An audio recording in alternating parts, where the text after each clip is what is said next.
Hello, my friends. Thanks for joining us on this Wednesday.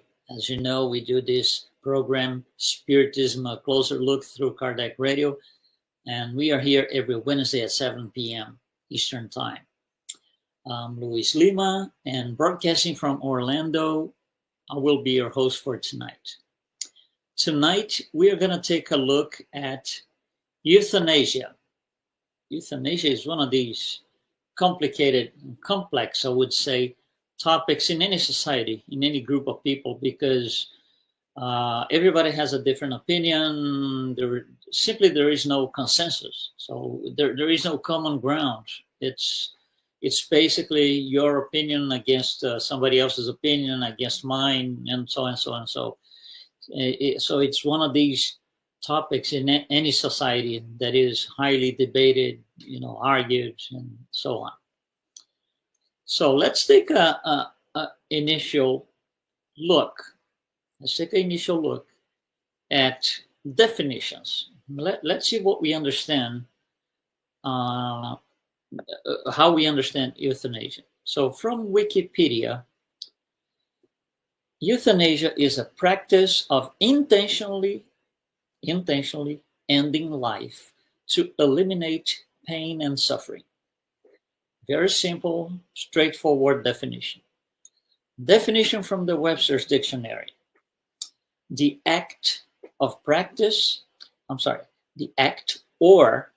practice of killing or permitting the death of hopeless, sick, or injured individuals in a relatively painless way for reasons of mercy. So, according to the two definitions, tell us about mercy, eliminate pain and suffering. However, on the second definition from the Webster Dictionary, there's a second layer, which is not only killing, but permitting the death. So you see, there are different definitions, different layers of definition. For us, regardless, it has to do with abbreviating somebody's life. And this is, for us, Spiritists, not right. It's just not right. Nobody's supposed to take anybody's life in any way. Now, in order to define what is euthanasia and what is not, because that's where the problem is. In order to define this is euthanasia and this is not, we need to define the end of life, where life ends. Because if you act upon the person, the body, whatever, before what we consider the end of life, it is euthanasia. If it's after that, it's not. Not everybody sees the end of life. Not everybody envisions end of life being at the same point in time. That makes things even more complicated. Spiritism has a very clear definition, which we're going to be talking about later. Very clear definition of what end of life is. Very clear. And if we have a very clear definition, there is no longer the idea of right or wrong. It is or it isn't. I'm right, you're wrong, and the other person thinks the other way around. There is no such a thing anymore if you have a clear definition. So I see Christina is following us here tonight. Good night, Christina. Thanks for joining us.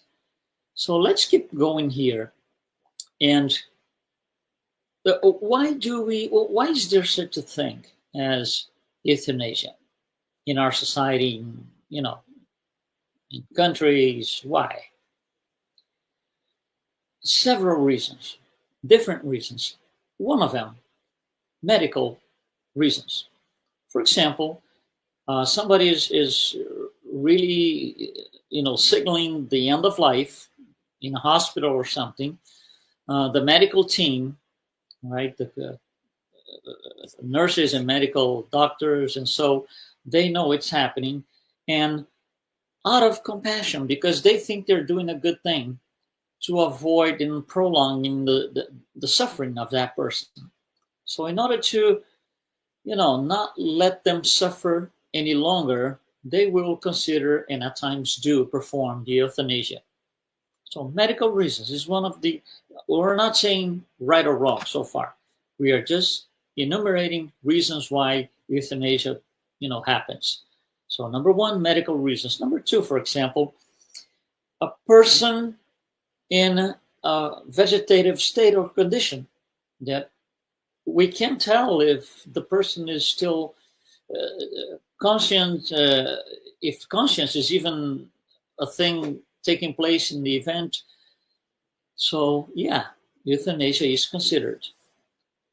Number three, another reason, legal reasons. What do I mean by legal reasons? Let's say, for example, somebody is dying, it's about to die, and a lot of people, and we can see this throughout history, a lot of people, when they are feeling they are about to die, they just let out secrets and things they never had the courage, or they were never urged to be able to say, to do. So they will do things like this to end their life to their ability in peace. So I said what I did, I admitted I did, and that's it. The problem is, by letting secrets come out at deathbed, it can be, it has implications. So you could put somebody in prison, for example, or in trouble with the law. So that's why I call legal reasons. In order to avoid this, the person who's going to go to prison, if the secret is let out, will just go there and perform euthanasia. Number four, another one, financial benefit. If that person dies, I inherit some money, life insurance, whatever it is. So I rather just make it happen faster because it's going to happen anyway. So let me just, abbreviate the whole thing. Financial benefit. Enemies. Person is dying, you just hate that person, you want revenge, and that's your time for cutting off their person's life. Another one, somebody's dying and others who are not really friendly with that person, they just think that it's a useless person, a worthless life, and they will just take it down. So there are different reasons. None of them are right, because taking somebody's life is wrong, period. But these are different reasons why euthanasia is part of our society, unfortunately, because it's a fact of life. It does happen. Euthanasia is always, no exception, is always a form of homicide. Always. It's a form of homicide. And if it is so, there are going to be the person who performs euthanasia will be held responsible. Will be held responsible in their trials in the spiritual realm later on. They will have to deal with the fact that they performed such a thing. Now, what is complicated, as I said in the beginning, is to define where life ends. So let's take a look throughout history of definitions of when life ends. When do you pronounce somebody dead? So let's just go back to the caveman times, several thousand years ago. Somebody's in the group. That somebody, let's say the guy just falls down and, just like on the floor, looks like this guy is sleeping. And he won't move at all. When do you consider that this guy is dead? Well, it depends. Some people will say, well, let's wait until tomorrow. If he doesn't wake up, then he's dead. Some other people say, no, 1 day is not enough. Let's wait 2 days. Some other people say it's not necessary to wait that long. In 1 hour, if he doesn't move, he's dead. So you see, there's no criteria. There's no black and white criteria. So this is not looking at the person and waiting for the person to move or not. Is not a good criteria to define the moment of death.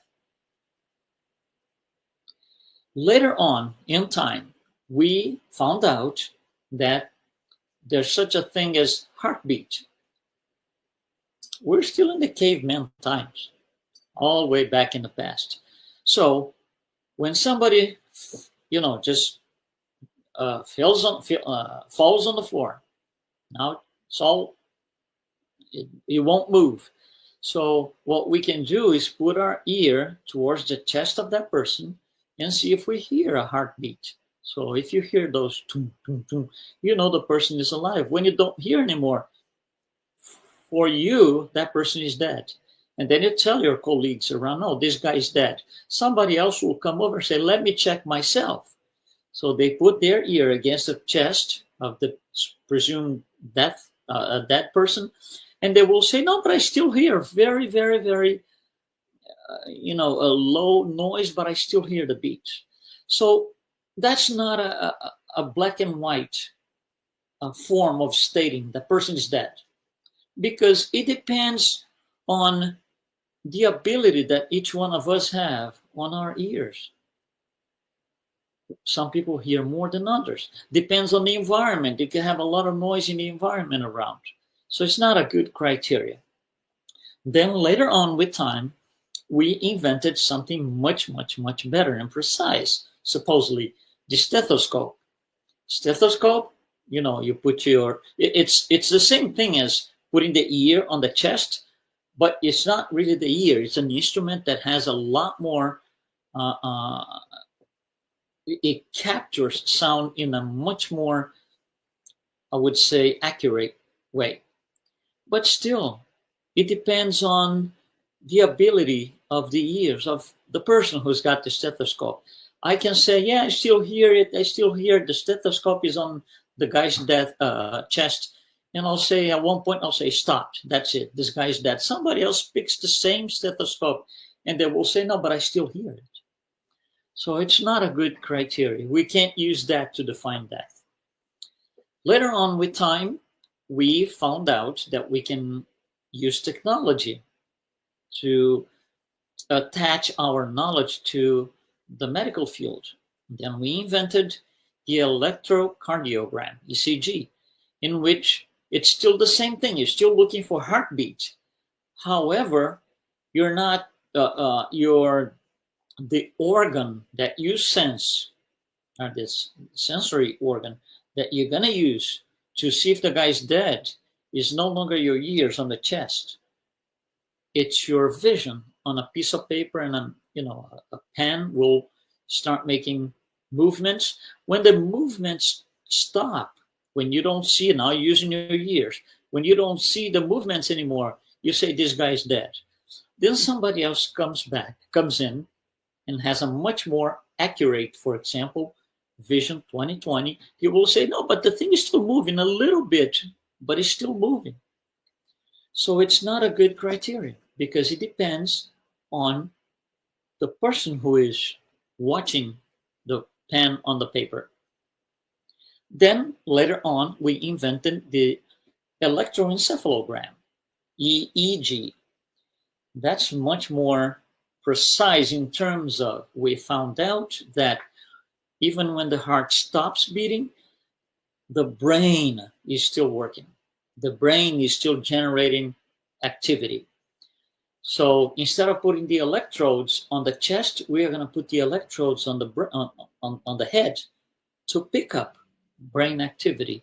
That's what an EEG exam is. But still, you depend on the pen moving on a piece of paper or on a screen. And some people will say, it still moves, I don't see, and I see, and you don't see well, and I see better than you do. It's still not a criteria. And then we found out that it's not only the brain in general, parts of the brain. You have to consider the entire encephalic system.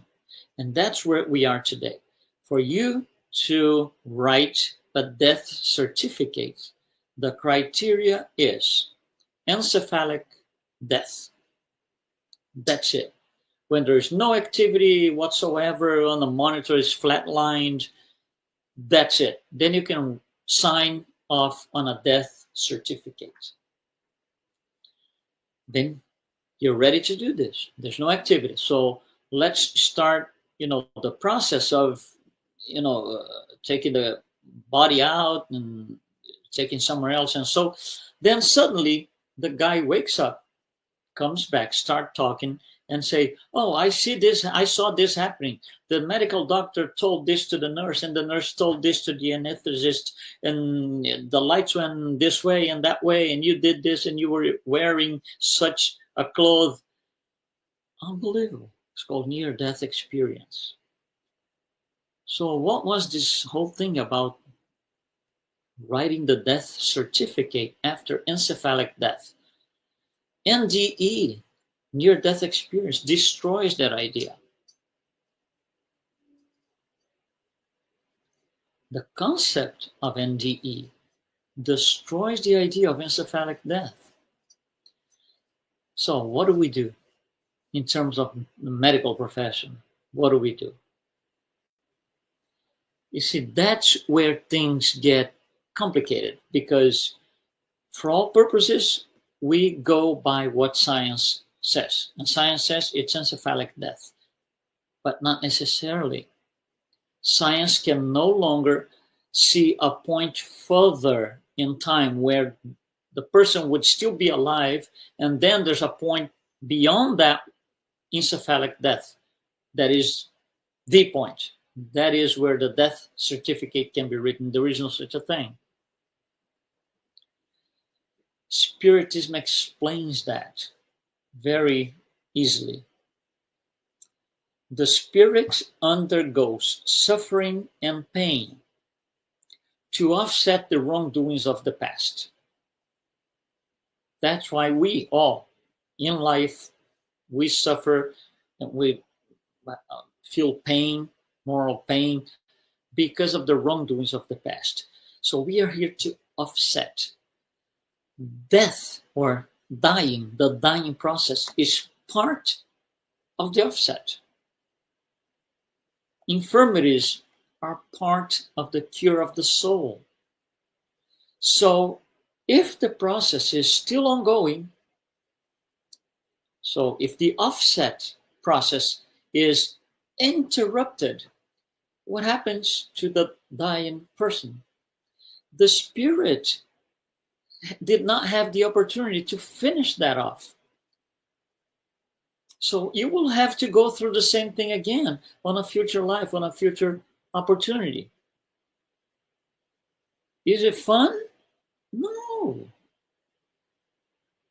You see, it's like infirmities are part of the cure. So if I tell you, for example, oh man, I got a big headache. I'm going to take a pill. And you take away my pill. So you're not letting me have the opportunity to work on that. So the spirit that was about to finish its offsetting process will not have that chance because somebody performed euthanasia before he could finish that. So those performing euthanasia at any level, crime, legal, enemies, medical, those performing euthanasia will be held responsible for terminating a person's life. Besides, there's more. How about the discarnate spirit? He might revolt and come after the person who performed the euthanasia in spirit. He might become the enemy now. Because by doing euthanasia, the disincarnation process was much more difficult, much more painful than all the pain the person had to go through in the first time. The discarnation process is also part of the learning experience for that spirit. So euthanasia prevents that learning from taking place, as it should. So the spirit that discarnate under these conditions might revolt and become an obsessor.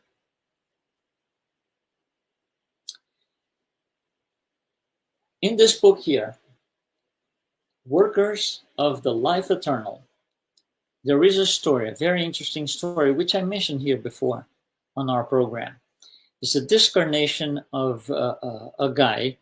His name is Joaquin Cavalcante. This guy, in his younger days, he was married, happily married, and he was always going to church and so and so. So at one point, he decided that he was going to live his life for the church. So he abandoned his wife. Of course, she didn't like it, and he became this 100% of the time worker for the great cause of Jesus, charity work and all of that, fraternity and so on. So he became very close with one of the priests for many, many, many, many years. They were very close friends. Towards the end of his life, he had a lot of trouble with his digestive system, so he had to undergo several surgeries. And in the surgery that we thought it was going to be the last, at least from the medical point of view, he was like, this is our last shot, because whatever we as doctors and nurses could do, we have done. So now it's maybe your last shot. So he goes into the hospital for the surgery. He undergoes the surgery, and he's very weak, but he is not letting go. So he tells the doctor, I want to talk to my friend priest. Please bring him in. They bring the priest in, and the doctor says he's very weak. We are considering euthanasia. They call compassive injection. So we are considering this because he's suffering a great deal and he's not going to come back. That's it. His body won't make it. So, the priest, his friend, said, well, let me talk to him. So he goes talk to Joachim, and Joachim said, listen, when I joined the church many decades ago, I just abandoned my wife. And this thing has been in my mind since that day. I feel extremely guilty. Please bring her in here because I want to get her, I want to forgive. I want forgiveness. So I want to talk to her, bring her in. So, the priest starts talking about other things and not going straight into the subject. He didn't know his wife had died many years before. So he's waiting. He's waiting for his wife to show up. He's hanging on as he could. Not that he was this materialistic person, exactly the other way around, but he was holding on to his material body like crazy. So the spirit, André Luiz, discarnate spirit, is in there. He is part of a group that will help spirits discarnate, especially those who ahead of time, it is known that's going to be a difficult process for the dying person. So he's in there to help, the group is there to help Joachim to discarnate. And then when they hear the doctor says about the compassive injection, they say, we need to do something because he is hanging on. He's suffering a great deal, even more than before, because he's waiting for his wife to arrive. She's not going to arrive because she's dead. So the team, the spiritual team, what they decide to do is perform cuts in certain parts of the intestine.